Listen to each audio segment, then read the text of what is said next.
everyone. In this session, we are going to discuss the different floral parts.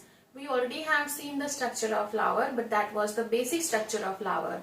Now here we are going to discuss today each and every whorl in detail. So pay attention here. So first outermost whorl, as we have seen in the structure of flower, is the calyx. The first outermost whorl from outer part to the inner part. First would be a calyx, then after that it would be a corolla, and then androecium and gynoecium.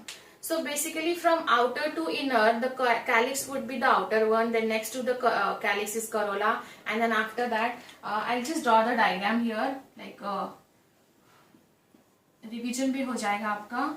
So that was the structure of flower जो हमने last time discuss किया था. Now here you have to remember this outer one is called as calyx. Now here is corolla, here is the androecium, and here is the gynoecium. So when we consider the whorls of the flower from outermost part to the innermost part, calyx would be the first from outer side. Remember, if you have if there is a question in NEET examination, then you should must look the word outermost or innermost. Maybe generally बच्चे बहुत जल्दी questions पढ़ लेते हैं और innermost and outermost पे ध्यान नहीं देते हैं, तो most of the time आपको वो बहुत easy रहता है, वो आता है फिर भी हम उसमें -1 लेके आते हैं घर. तो इसलिए बहुत केयरफुली क्वेश्चंस को आपको डील करना है. We'll discuss it later on कि क्वेश्चन के साथ कैसे डील करते हैं, और क्वेश्चन अगर बहुत बड़ा है 2-4 लाइन का, तो आपको आपके लिए यूजफुल मटेरियल कौन सा है क्वेश्चन में, सेंटेंस, वो आपको फाइंड आउट करना है. बेसिकली अगर 2-4 लाइन के क्वेश्चंस होते हैं वो बहुत इजी टू सॉल्व होते हैं, बिकॉज उसमें आपको कंफ्यूजन करने के लिए ही most of the time 3 lines होती है ऊपर की, और 4th line would be actual question. So इसीलिए हम ये भी ट्रिक पढ़ेंगे सो दैट आपका टाइम बहुत सेव हो जाएगा. So now outermost to the innermost means calyx, corolla, androecium and gynoecium, and from innermost to the outermost would be gynoecium would be the first. Remember, from inner to the outer, androecium, corolla and calyx. Now we already have seen in structure of flower, this is the female reproductive part, this is the male reproductive part. Calyx, corolla would be petals, and here the member of calyx are known as sepals. Now we already have also discussed their function, primary functions we have discussed. Now see, now today we have to discuss their you can say arrangement in the flower, how they are arranged in a flower in terms of aestivation. Aestivation matlab it's arrangement of calyx and corolla in the flower. So yes, that we have to discuss, and some sort of terminology we are going to discuss today. So yes, we'll start with the calyx. Calyx, the member of calyx is known as sepals. The members of calyx called as the sepals, right? Now corolla, the member of this are known as petals. Okay, petals होते हैं और sepals होते हैं. Now see, understand one thing. Now in this chapter we have to learn 3 families, 2 families from the dicot and 1 family from the monocot. Now we have to also discuss their floral formulas and their floral diagram. So floral formula के लिए अभी मैं आपको calyx and corolla यहाँ prepare करा देती हूँ, so that जब हम floral formula पढ़ेंगे तो आपको basic knowledge रहेगा, वो ज़्यादा difficult नहीं जाएगा. So sepals, now see, there are 2 conditions in terms of sepals and petals. Sepals first, when the gamosepalous condition is there and when the polysepalous condition is there. Now remember these 2 words very carefully. Gamosepalous, see, sepalous is a common word for both the terms. Sepalous would be a common, but then gamo and poly में आपको थोड़ा सा याद रखना पड़ेगा. Whenever there is a word gamo, it means the material or the component should be united. Gamo मतलब united होगा. So यहाँ हम बोल सकते हैं sepals are united. Sepals are united, or you can also call it as a fixed.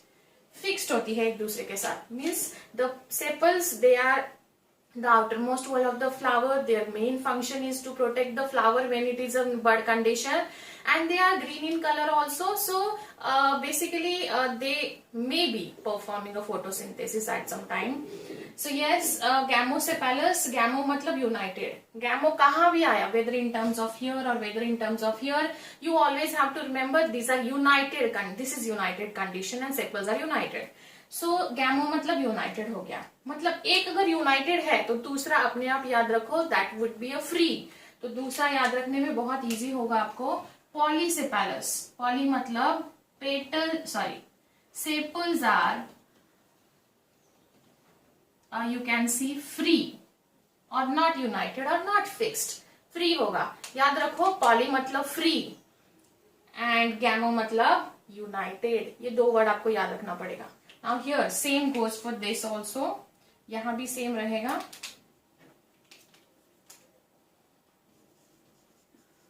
बस the word sepalous is replaced by the petalous here because we are talking about the petals here.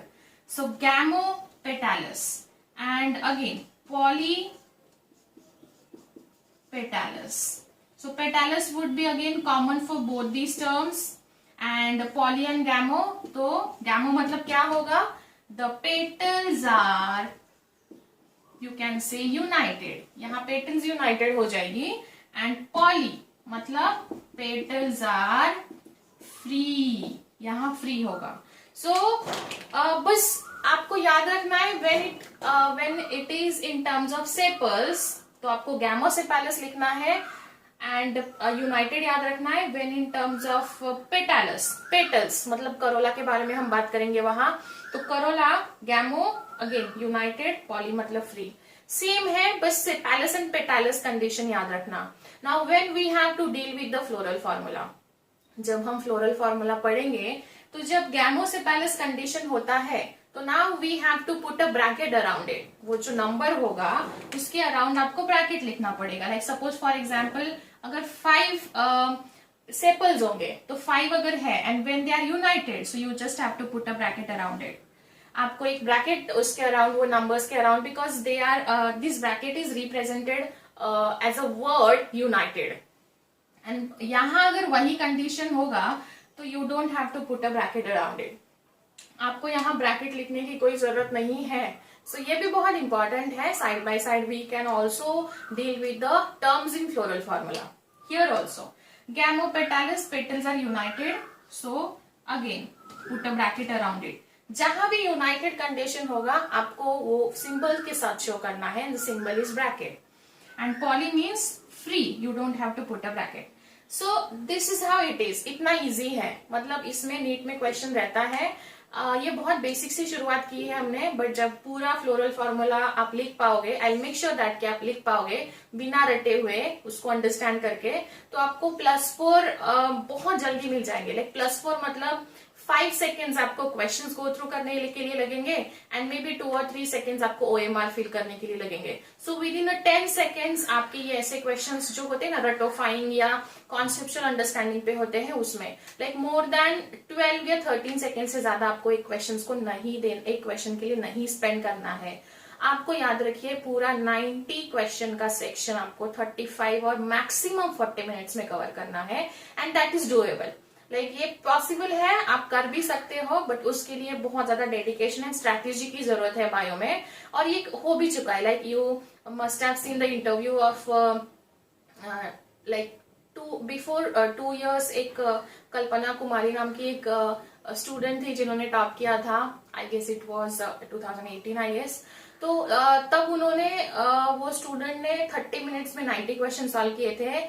और 30 minutes में 90 question solve करने के बाद 90 के 90 correct आए थे. आपको मतलब थोड़ा सा लगेगा कि ये कैसे हुआ, लेकिन उनका इंटरव्यू है मेरे पास. इफ यू वांट मैं आपको वो सेंड कर सकती हूँ. सो सी आपको ना ऐसा टाइम टू टाइम ऐसा मोटिवेशन लेना पड़ेगा प्रीवियस स्टूडेंट से, या फिर थोड़ा सा मोटिवेटेड खुद को रखना पड़ेगा. अदरवाइज थोड़ा डिफिकल्ट हो सकता है, बिकॉज सिचुएशन ऑलरेडी बाहर थोड़ी डिफिकल्ट है और आपके पास बहुत टाइम है. तो you just have to utilise this time. मैं ये 2-5 मिनट आपको मोटिवेट करने के लिए मैंने स्पेंड किया, लेकिन उसको इन्वेस्ट करिए, ना कि वेस्ट होने दीजिए. ओके, So चलो back to this. Now we can talk about their examples. ऐसे examples कहाँ होंगे? So first Gamosepalus, ये fix होता है हिबिस्कस में, फिक्स होता है हिबिस्कस और चाइना रोज, मतलब सॉरी यूनाइटेड होते हैं ऐसे, एंड फ्री होंगे मे बी यू कैन से रोज देखा होगा आपने, रोज या ब्रासिका, या फिर जैस्मिन में भी फ्री होते हैं, है ना, कैलिक्स अगर आपने देखा होगा, या फिर आपके पास घर में जो भी पॉट में प्लांट्स होंगे फ्लावरिंग अगर होंगे तो उनके कैलिक्स एंड करोला ऑब्जर्व करिए. अगर आपको नहीं समझ में आता है तो you can click a photo and you can send it to me. We'll together discuss this thing. तो आपको थोड़ा सा खुद को बहुत ज्यादा क्यूरियस रखना पड़ेगा, खुद को थोड़ा एक्टिव रखना पड़ेगा. बस 2 साल की बात है, 2 साल के बाद आपको एडमिशन मिल जाएगा. एक बार करियर का डायरेक्शन आपका फिक्स हो गया तो उसके बाद आप अपने आप उस फ्लो में चले जाते जाओगे, and that would be a very easy रहेगा आपके लिए. बिकॉज अगर सपोज मे बी आपको XYZ कॉलेज में एडमिशन चाहिए, मेडिकल गवर्नमेंट सीट, अगर वहां एडमिशन मिल गया तो चलो खुश, 2 साल का आपका मेहनत जो है वो फ्रूटफुल हो गया. फिर उसके बाद आपको डॉक्टर बनना है, फिर आगे वो फ्लो में चलता रहता है. बट याद रखो नीट वाला रिजल्ट जब आएगा आपका 22 में, तो याद रखिए रिजल्ट वाले दिन या तो आपके पास बहुत कुछ होगा या तो आपके पास कुछ नहीं होगा. ठीक है, सो बस ये दिमाग में फिट करके रखिए, रिजल्ट वाला दिन जो कि मैं आपको बता के रख रही हूँ, रिजल्ट आपका जून के फर्स्ट वीक में आ जाता है. ठीक है, so yes, so coming back to this gamosepalous, और ये है Brassica. Corolla, petals again petals जो है यूनाइटेड होते हैं. मे बी यहाँ कौन सा एग्जाम्पल आप कंसिडर कर सकते हो, यहाँ यस हिबिस्कस तो है यहाँ, सॉरी, गैमोपेटालिस एंड पॉलीपेटालिस. पॉलीपेटालिस मतलब फ्री रोज का एग्जाम्पल कंसिडर कर सकते हो, and they are some sort of united. यहाँ में भी हिबिस्कस और चाइना रोज भी लिख सकते हो. China rose and hibiscus same है. लाइक मेरे पास फ्लावर है, मैं आपको दिखा देती हूँ. मुझे एक ही फ्लावर आज मिल पाया. नाउ सी, अगर आप यहाँ देख सकते हो तो यहाँ अगर आप देखोगे तो this green one is called, ये जो ग्रीन है this is called as calyx. ठीक है, तो आप देखो यहाँ मतलब वो जो है वो यूनाइटेड है, हमने लिखा है कैलिक्स, दे आर यूनाइटेड. देखो नीचे से पूरा स्ट्रक्चर है यूनाइटेड. ना इसमें भी बहुत सारी स्पीशीज होती है, आजकल बहुत ज्यादा हाइब्रिडाइजेशन के प्रोडक्ट है, बट ये जो मेरे हाथ में है this one is represented as a gamosepalous. उसका फ्यूज्ड है, लाइक आपको अगर देखना है तो देखिए this one is a fused. But then जब आप ये देखोगे, इसके पेटल्स देखो, दे आर फ्यूज्ड. अगर सपोज मैं इसको रिमूव करती हूं यहां से तो आपको दिखाई देगा दे आर एक्चुअली, देखिए ये फ्यूज्ड है, ये एक दूसरे के साथ ट्विस्टेड पैटर्न में फ्यूज है. राइट, ये ट्विस्टेड पैटर्न में फ्यूज है. And see this is the stigma, ये स्टिग्मा है. This is the female reproductive part, और उसके साइड में ये येलो दिखाई दे रहा है, this one is the androecium, ये है male reproductive part. Okay, and yes, ये सबके घर में आपको देखने को मिल सकता है. आप फ्लावर ले सकते हो. Even you have a practical in 11th standard जहां आपको इसको आपको ये डाइसेक्ट करना है. आपको ये जो ट्यूब है स्टिग्मा स्टाइल और नीचे यहाँ ओवरी होगा, ये आपको डाइसेक्ट करना होता है. सो ये प्रैक्टिकल है आपको 11th स्टैंडर्ड में. Okay, so this was all about calyx and corolla. Now हम अभी स्टिल कैलिक्स पे ही डिस्कशन करेंगे. Sometimes this is caducous, COUS, कैडुकस.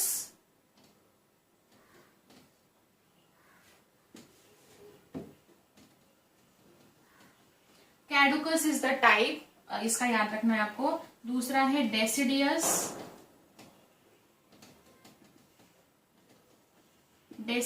Third one is a persistent.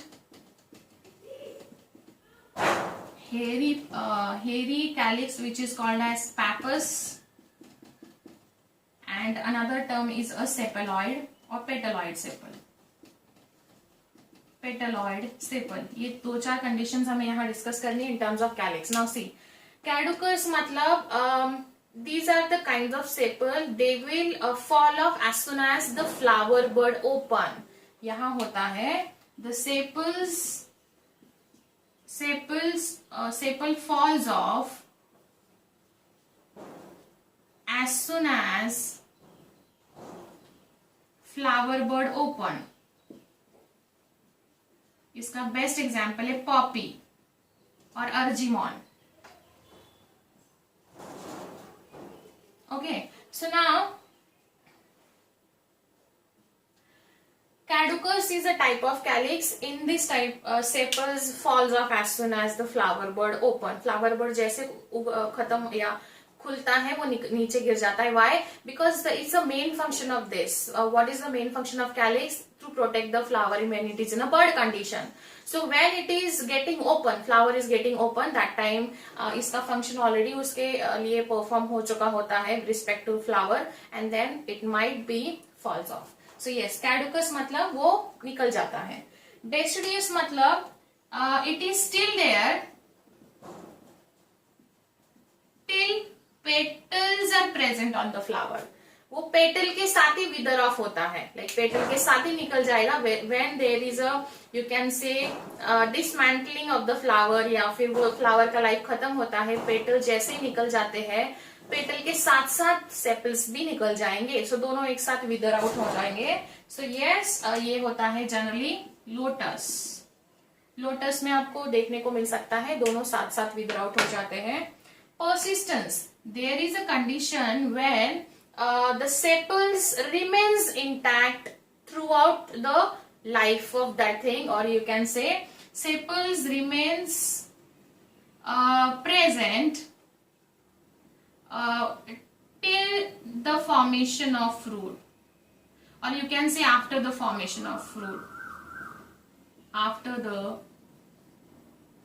formation of fruit मतलब फ्रूट फॉर्मेशन हो जाता है फिर भी वो वहां रहता है. सो ऐसे बहुत सारे एग्जाम्पल हैं, जैसे फॉर एग्जाम्पल है ब्रिंजल, एक प्लांट जिसको बोलते हैं ब्रिंजल है या कैप्सिकम है ना.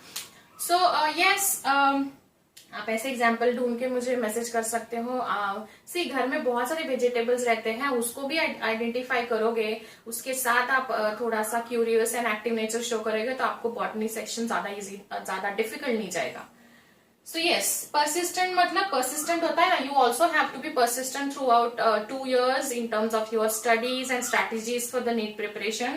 याद रखिए, the sepals remains present even after the formation of fruit, and it is called as brinjal. देखा होगा ना, ब्रिंजल के ऊपर रहता है बाहर. Hairy calyx, this is called as pappus. Sometimes calyx has a number of hairs on it, and these are the hair-like structure which is called as, the term is called pappus corolla, pappus calyx, and this calyx is responsible for the dispersal of fruit. ये fruit dispersal में help करता है. This hairy structure actually it is responsible for the dispersal of fruit. Dispersal मतलब हम बोलते हैं ना disperse, मतलब मूवमेंट कराना, एक जगह से दूसरी जगह उसको लेके जाना. एंड पेटलॉइड सेपल्स मतलब sometimes the sepals are very attractive in colour, like जैसे petals should be attractive in nature, but sometimes instead of petals in certain flower the sepals are attractive in nature. And why they are attractive in nature? Because they have to attract the insect for pollination. So petaloid sepal मतलब क्या, sepals petal जैसी होती है और petals का role play करती है. That is actually the petaloid sepal. Petaloid sepal मतलब क्या, sepals are attractive in nature like a petal to attract the insect for pollination. Okay, चलो. सो यहाँ हम कैलिक्स के बारे में सब कुछ पढ़ चुके हैं, करोला के बारे में भी हमने पढ़ लिया है. Now will quickly discuss the aestivation. हम लोग अभी एस्टिवेशन के बारे में डिस्कस करेंगे.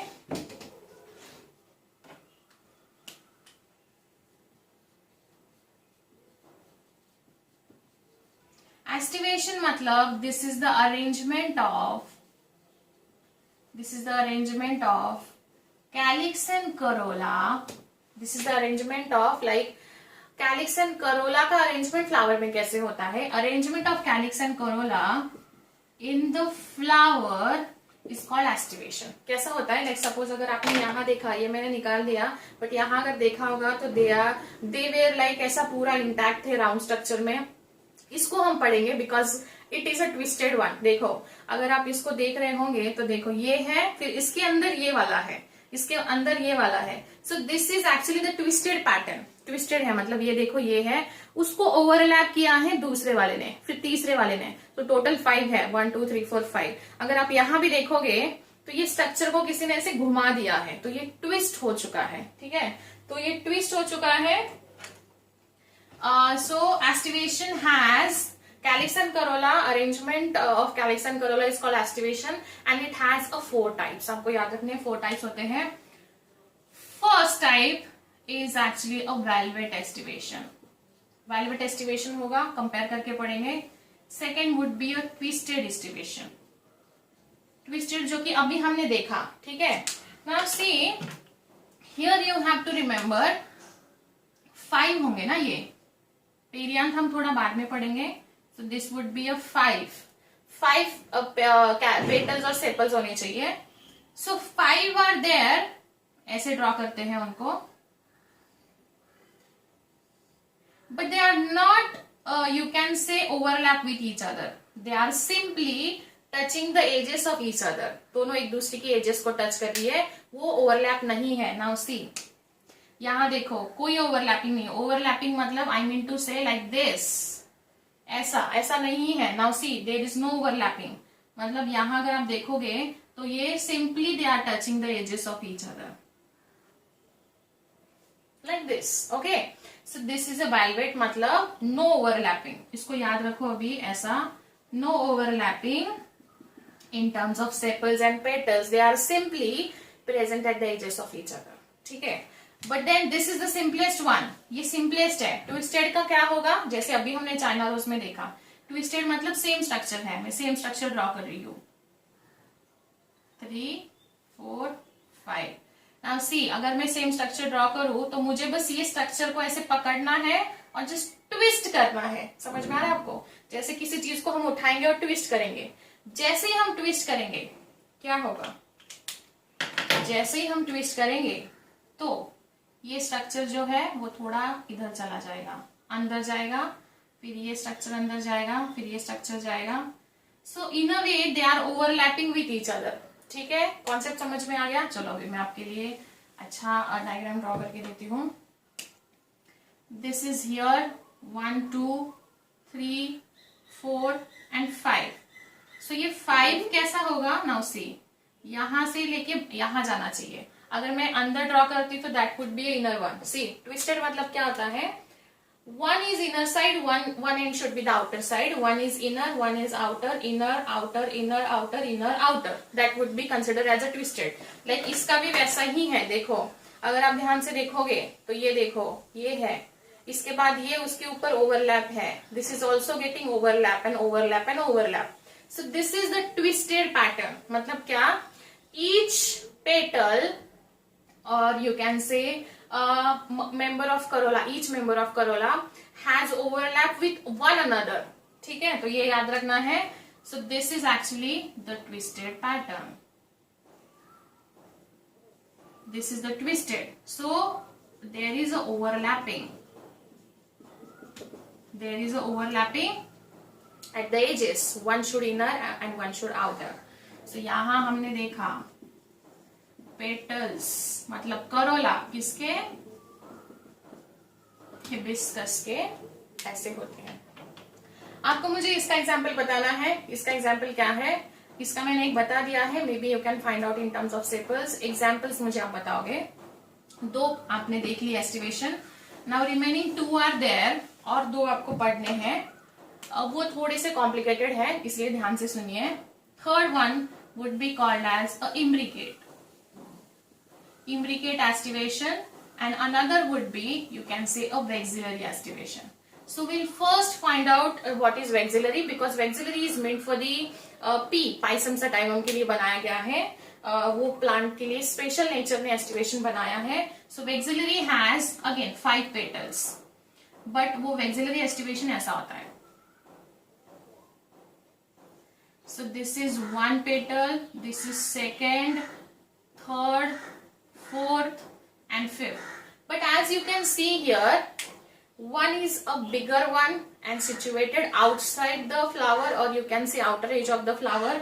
These 2 and 3 मतलब total 2, they are kind of a wings जैसी है, और उसके अंदर और 2 situated है. These are actually protected in you can say outer one and inner small 2. ये 2 ऐसे protected है बिल्कुल अंदर. So एक बड़ा सा बाहर रहेगा. This would be outer one, फिर उसके अंदर 2 एंड फिर उसके अंदर 2. इसका फ्लावर काफी ब्यूटीफुल होता है, तो आपको अगर देखने का चांस मिला तो देखना इसको. But this 2 are fused. अभी इनके नाम हम क्विकली पढ़ लेंगे. The outer one is called as a standard and this is one and this is big in nature. These 2 are called as wings. 2 are called as wings and these 2 are called as kills, or it is also called as carina, and this standard is also called as vexillum. This one outer one is a big and this is called as vexillum. These 2 are called as wings जैसा होता है, and these 2 are called as kills or carina. So this is the aestivation. It is made for the pea plant. Pea, Pisum sativum. Okay. So vexillary आपको याद रखना है. जब हम Fabaceae family पढ़ेंगे, फैबेसी पे बहुत बार क्वेश्चंस पूछे जा चुके हैं नीट में. सो फैबेसी फैमिली को जब हम पढ़ेंगे तब आपको इसके साथ डील करना है vexillary, and when will discuss the floral diagram तभी भी आपको ये नॉलेज जरूरी पड़ेगा. सो इसको अच्छे से नोटबुक में ड्रॉ करके रखिए. So that was a vexillary. Now imbricate थोड़ा सा ध्यान से पढ़िए अभी. Imbricate is like you can say, again we have to consider the 5 petals or you can say sepals. अभी इसमें होता क्या है, generally we have seen the twisted pattern like this. One should be inner one should be the outer, inner outer. But यहाँ कैसे पढ़ना है आपको, इसी स्ट्रक्चर को याद रखिए. बट हमारे पास पेटल्स का नंबर है. हमारे पास पेटल्स का नंबर कितना है, 5 पेटल्स होते हैं. मतलब आपको यहां मैं लिख के दे रही हूं, 1 petal should be the inner. पहला पेटल जो होगा, you can consider any one of them is inner. दूसरा पेटल होगा that should completely outer one, and remaining 3 are in the twisted pattern. मैं ये आपको स्पून फीडिंग कर दी हूं. यहाँ आपको ये 5 है, टोटल 5 है. सो आपको याद रखना है, always remember these 5 petals are in this manner. आपको एग्जाम में भी फाइंड आउट करना है, तो इसको ऐसे ही फाइंड आउट करना है जैसे अभी हम इसको ड्रॉ करते हैं. सपोज लेट्स से ये मैं यहां ड्रॉ कर रही हूं.